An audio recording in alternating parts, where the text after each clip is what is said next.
You're dangerous, Rand. Yeah? I am dangerous. Senator Rand Paul out of Kentucky, Dr. Paul, is on a Rand pitch. Rand page. Rand pitch. Page. Page. Pitch. He is literally speaking, and he is in hour 6 right now in that crazy little thing we like to call a filibuster. Filibuster. It's such a kind of cutesy little term. And Rand Paul is talking incessantly about the fact that President Barack Obama can now kill all of us. Yeah, that's right, America. We are all terrorists now. We are all the enemy now. We are all affiliated with Al-Qaeda and Osama bin Laden. Team America! F yeah! So this is the hardcore reality. President Barack Obama, by saying and not saying exactly, quote unquote, that he won't use his presidential power to kill American citizens while they sip tea or they sip coffee at a coffee shop, basically shows us in details to the American buying sheeple that he will exercise that power. You know, anytime a president or a politician or one of these people says, I won't do something, or I do not intend to do something like that, you can count on the fact that they are going to do it. And just like President Barack Obama saying that he's not a king. He said that repeatedly over the past few weeks, basically telegraphing to you that, well, he is a king. So now that we're all the enemy, now that they're laying the foundation and groundwork for a war here at home, we can all be 100% certain that we're under attack.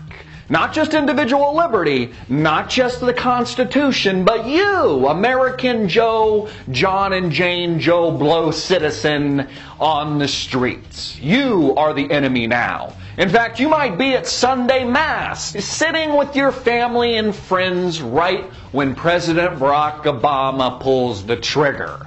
Beep! Hits the red button and blows up the entire church.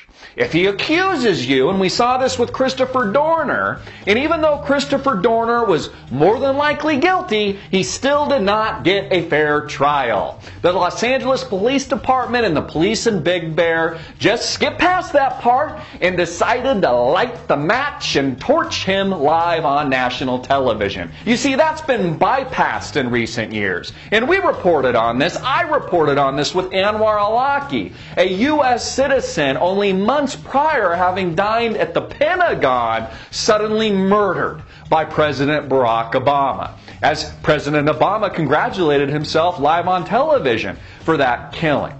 And what about the collateral damage? Who happens to be in the vicinity of the accused Al-Qaeda terrorist or the accused lone wolf American terrorist?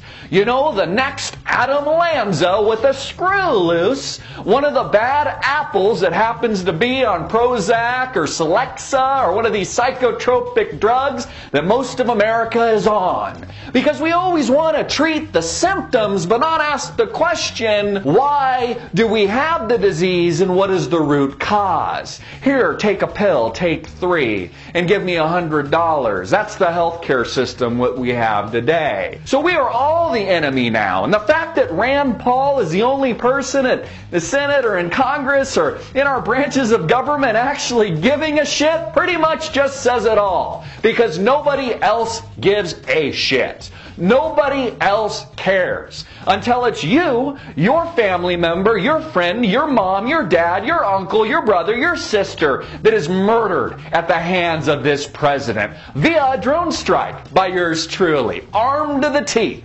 And whether or not it's one of those real big sexy drones with the huge missiles on it, or one of those itty little bitty drones that they've built through and with nanotechnology, the size of a fly or a bumblebee, floating around this room, maybe coming into my ear or your ear and making your heart stop. Just like Andrew Breitbart accused and said, hey Obama, I'm going to ruin your career. I've got information to ruin you. Just like Anthony Weiner. You remember that?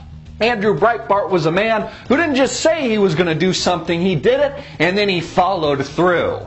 And just like he exposed Anthony Weiner for being pretty much a loser posting naked pictures of his dick on Twitter to the random whores he was screwing at the time, he was about to ruin and expose this president for the real person that he is before he was whacked. Just like President Barack Obama whacked Anwar al-Awlaki. Isn't it a little fishy? Doesn't it smell like shit? Now you're the enemy, America, each and every one of you, a potential terrorist, political dissident, soon to be rounded up and sent to FEMA camps. You'll be counting matchsticks with your friends, losing a lot of weight, that'll be the benefit, and telling your children and your future children, grandchildren via the memos in the diaries you wrote before they send you to the gas chambers what it used to be like to have freedom in the good old USA, rather the USSA. As America repeats the same mistakes and we expose the same tyranny that we've seen in history before. You know, they say history repeats itself, and it's exactly what's happening now. Rand Paul says he's not accusing Obama specifically, but he's saying we should learn from the historical perspective. Well, you know what? I'm not alluding to it. He is. Obama is acting like Hitler. And that's my opinion, my friend. That's my opinion. And it's my every right to exercise my freedom of speech, baby. I'm Christopher Green. You've been watching Green Wave TV, alternative media television, and I just delivered the Daily Wave. Hard-hitting and in your face.